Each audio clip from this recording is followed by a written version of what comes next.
Speculation has been rife recently, with the last 2 weeks snapping F1 fans out of their winter days and creating an absolute frenzy. It makes sense then that the doubts surrounding the future of the longest-serving F1 team boss would get whipped up into an absolute storm, prompted by the reporting of an internal investigation on Christian Horner after an employee went to the team's parent company, and subsequently the report got sent to the papers, with complaints of inappropriate behaviour from the Red Bull team boss. The ensuing witch hunt, which paints Horner as everything from a monster that you wouldn't trust within 10 meters of a female to an innocent pariah at the behest of a new ownership forcing him out. However, there is some pretty important opinions we haven't heard yet. One such opinion being that of a 3-time world champion who has made it clear that he does not want his team changing. The truth is yet to come out, potentially long after the initial reporting of the result of the internal investigation. So as things hang in the balance, let's take stock of what could be in Red Bull's future in either scenario.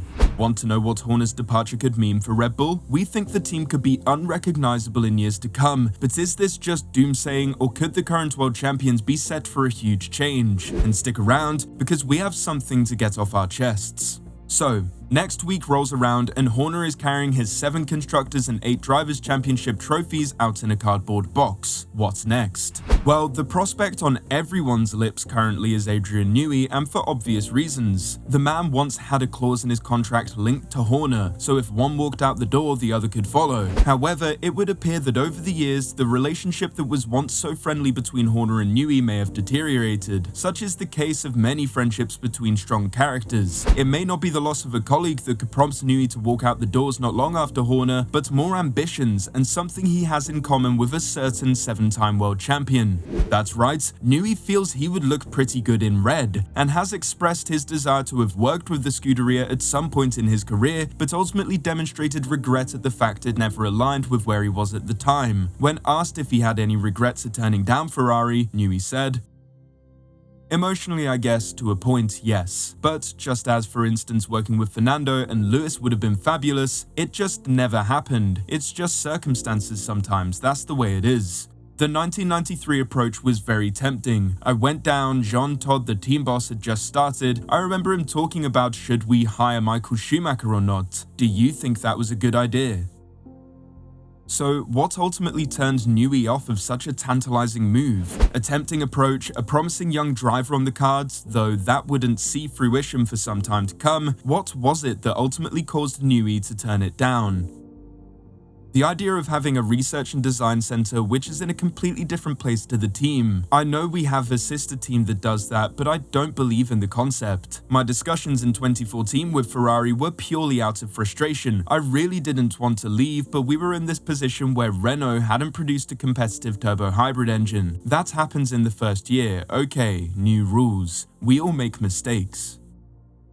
With Ferrari holding such magnetism currently, as well as the possibility of knocking 2 of those dreams on the head by working with both Hamilton and Ferrari, as well as Leclerc, though it would appear Newey looks less positively on the young driver, it may be that the time has finally come for 3 of the most dominant and successful names in the sport's history to come together. Most race wins by a driver, by a constructor, and by a car designer.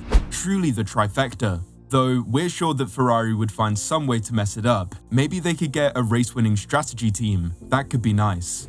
If anything, Newey may be repulsed by the infighting in the team over recent years, which has escalated since the death of Dietrich Mateschitz, with it all culminating to this rather messy February. The winds of change are blowing after all, though it is yet to be seen if Newey will be one to set sail on them.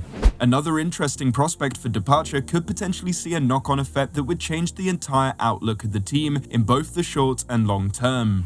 Helmut Marko, if Horner were to depart, would be the last member of the 3-headed giant that topped Red Bull through its existence. Horner, Mateschitz and Marko provided balance, which has been teetering since the death of Dietrich and will straight up collapse with the departure of Horner. If Horner is relieved of his duties, it's safe to believe that Marko will follow, whether he wants to or not. Salzburg likes Helmut no more than they do Horner, with his incessant need for being controversial causing much frustration and image recovery for the brand over the years. However, the removal of Marko could lead to some dire consequences which would break the driver market, the internet and the paddock all in one.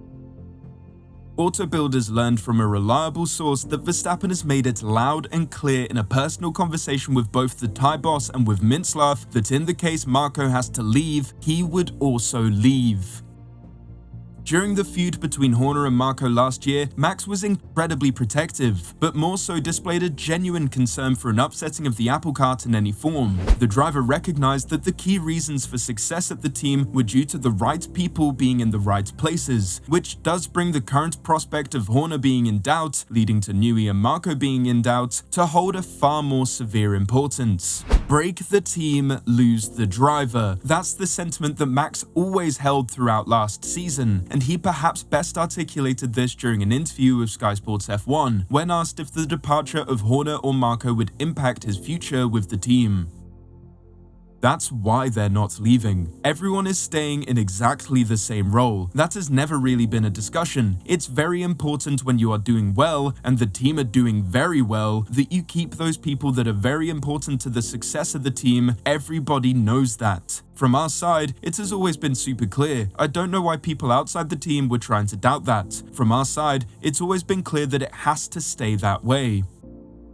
So, as much as everyone is harping on about Horner and his future, the outcome of the internal investigation holds a far higher importance, outside of the obvious being the correct resolution to the investigation as well as the accuser receiving the correct outcome for the investigation too. The current world champions could be unrecognizable within a couple years, as in, outside of one or two prospects in the academy, outside of the engineers and the backroom staff, we may not be able to recognize the team outside the name. Max could follow the higher-ups out the door. Sonoda could follow Honda as he is a Honda driver after all. Ricciardo and Perez may smell the opportunity of keeping their driving careers alive, but they may not enjoy the maelstrom that is reconstructing a team from the ground up.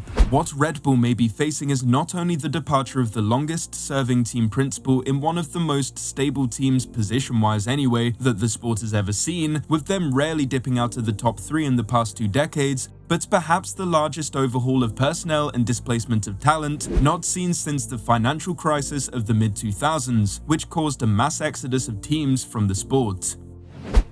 Before we end this video, I just want to have a little bit of a personal note about the witch hunt that this story has devolved into. The reporting of this issue both on and off YouTube has been incredibly predatory and frankly disgusting. The amount of times I have heard allegations from a female employee of Red Bull with clear subtext that Christian Horner is being cancelled for being some sex pest, sexual harasser, or even worse, has led to my desk looking like Toto Wolff's at Hockenheim 2019. I had low expectations of YouTube, but not only did the coverage of this fall far below our lowest expectations, but managed to be impressively terrible. In a recent video regarding the situation surrounding Christian Horner, we said the following: the nature of this behaviour is yet unknown, as inappropriate has quite a wide meaning and is currently being reported as being of a controlling nature. The situation has since seen the reports come out that Christian expressed reservations about her behavior and clearly stated his discontent. Subsequently, she lodged a complaint regarding his controlling demeanor, precipitating this crisis for the team.